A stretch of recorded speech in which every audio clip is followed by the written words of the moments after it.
todos ainda vivendo o impacto, né?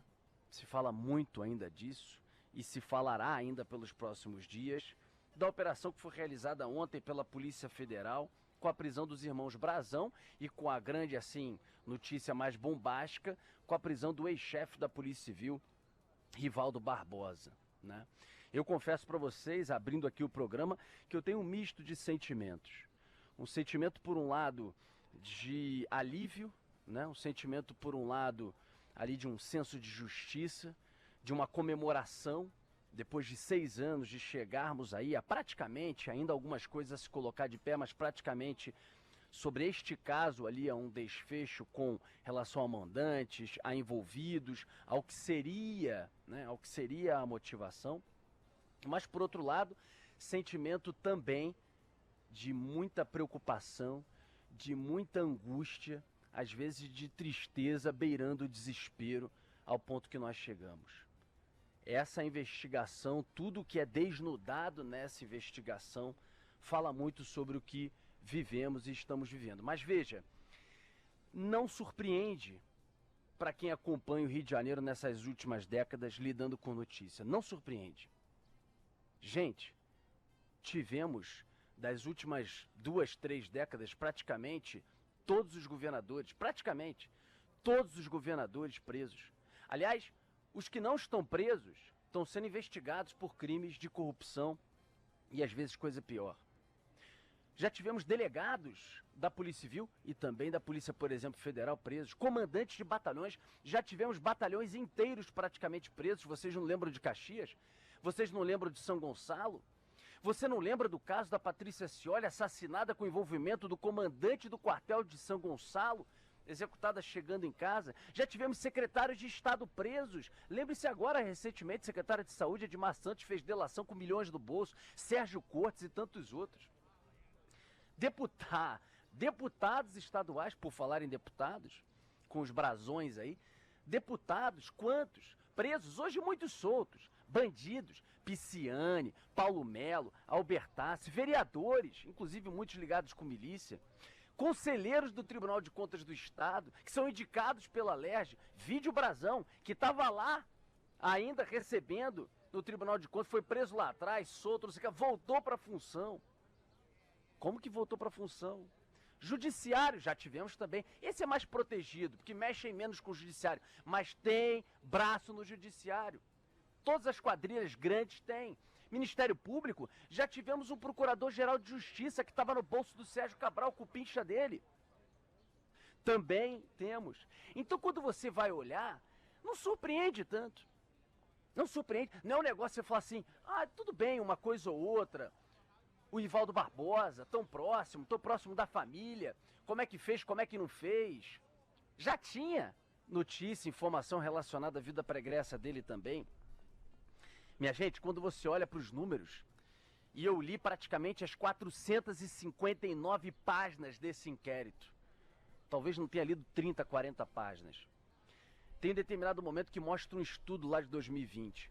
A milícia, ela sofria algo como 7% das operações policiais. 7% do volume de operações policiais. Tendo 30 e tantos, 34% já do território do Rio de Janeiro. Pode ter mudado um pouco isso, mas isso representa esse conluio, essa aproximação, esse braço dado das milícias, já na formação, com gente do Estado e gente graúda do Estado. Pouca operação, crescendo demais, a maior em termos de tamanho de território no Rio de Janeiro. Mas a verdade é que o senhor Brazão, se o Estado tivesse funcionado, se o Estado não participasse, se os grupos políticos não tivessem se beneficiado disso, veja que Sérgio Cabral teve Brazão do seu lado, Pisciani, Brazão fez campanha para presidente da República, Brazão, um deles, estava até outro dia na Secretaria da Prefeitura do Rio de Janeiro. Só ele praticamente fazia campanha dentro de algumas áreas como Rio das Pedras. Como pode, área de milícia, outros não podiam, eram enquadrados com arma na cabeça, como conta lá no inquérito. Brazão começou como motoboy, atendente de balcão na Taquara. Nada contra, pode crescer. Claro que pode crescer, tem vários casos assim. Não diria que são milhares e milhões, mas tem vários casos assim. A questão é que ele cresceu junto com os irmãos, Pedro, Chiquinho, Domingos, os irmãos todos, cresceram na política. Como? Com aras, com dinheiro, com postos e postos de combustíveis, milionários, trilhardários. Foram denunciados em esquema de lavagem de dinheiro, com postos de combustíveis, vários postos no nome deles. Inclusive corrompendo gente na FEMA. E início dos anos 2000, foi denunciado na CPI das milícias, colocado lá que ele tinha domínio dessas áreas. Perguntem a Cidinha Campos. Ouçam Cidinha Campos, nossa companheira de microfone, denunciou ele inclusive por um assassinato de um cara que estava para a Cidinha denunciando as ladroagens, as bandidagens da família Brazão. O que aconteceu? Nada. Quando ele foi preso no Quinto do Ouro, lá com conselheiros do Tribunal de Contas, soltaram, voltou para o tribunal, continuou recebendo. Isso que mostra que o Estado, se quisesse, poderia ter parado os brasões. E não parou porque está no bolso, porque está junto, porque se beneficia na hora de campanha dentro dos redutos eleitorais. Marielle não precisava ter morrido. Questão fundiária na Zona Oeste do Rio de Janeiro, o que era exatamente, o que ela estava brigando. Mas a verdade, minha gente, é que se o Estado funcionasse, isso não teria acontecido. E alguns dizem, mas por que a Marielle? Por que tanta atenção para a Marielle? A morte da Marielle, ela é um atentado, como foi da Patrícia Scioli. Não era a Patrícia Scioli, era contra uma juíza, contra o judiciário, contra o Estado, contra a sociedade. É a mesma coisa da Marielle Franco. E mais, a questão da Marielle também não é só isso. É o que esse caso mostra, transparece e deixa escancarado essas entranhas do que se tornou o Rio de Janeiro e que a gente fala aqui nesse programa há anos e anos e anos, desde os tempos do saudoso Ricardo Boechat. A gente está na lama, a gente está afundando, mas há muito tempo. Areia movediça, é um buraco gigante que a gente cavou, mas muito grande. A gente está muito lá embaixo, minha gente. Não é que a gente tem um problema no Rio de Janeiro, não. A gente tem um gigantesco problema. Outro dia a gente comparava aqui e não ache que é exagero. É Rio comparação com Colômbia de Pablo Escobar. Os caras têm tentáculos no poder, fizeram barbaridades lá, estão fazendo barbaridades aqui. Tem braços em todos os poderes no Rio de Janeiro e fora, muitas vezes, do Rio de Janeiro.